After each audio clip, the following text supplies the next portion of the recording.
And now let's take a look at some news from Martinsville, Virginia. The owner of the bar that was the scene of a deadly shooting in the Uptown area on Saturday, April the 29th, has issued a statement about the incident. The bar is also making changes, including closing early and installing surveillance cameras.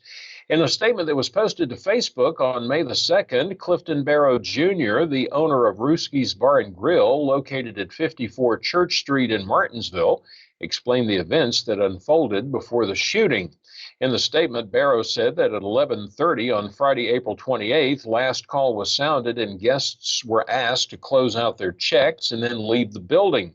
He said at around 11:55 p.m., a disagreement between two individuals with the potential to escalate to a physical altercation took place inside the building. Security separated the two individuals, and one was asked to stay inside while the other individual was escorted to the door and asked to leave. Barrow says the individual who exited Rooskys first then initiated a separate confrontation in the parking lot with another guest who was also leaving. He said the confrontation quickly escalated to a physical altercation, and the individual obtained a firearm from an outside source. Barrow says the individual fired one time at a guest in the confrontation, and then fled from the scene. He said the Martinsville police and EMS arrived promptly, but the guest who was fired upon succumbed to his injuries and passed away while en route to the hospital.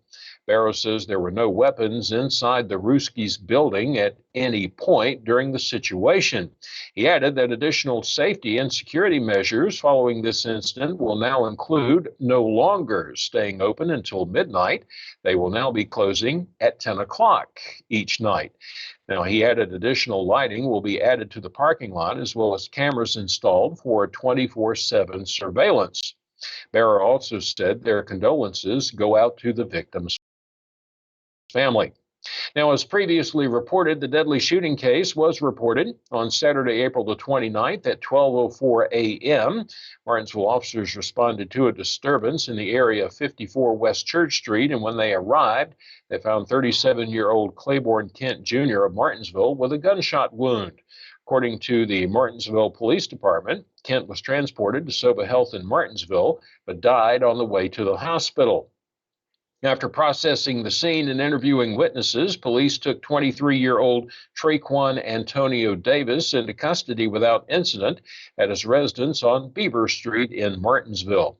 Davis has been charged with manslaughter, reckless handling of a firearm, and discharging a firearm in a public place resulting in injury. He's currently being held in the Martinsville City Jail without bond. Now, the case is still under investigation. You can read the statement from the owner of Rooskys. It's been posted on our Star News TV Facebook page at facebook.com/StarNewsTV.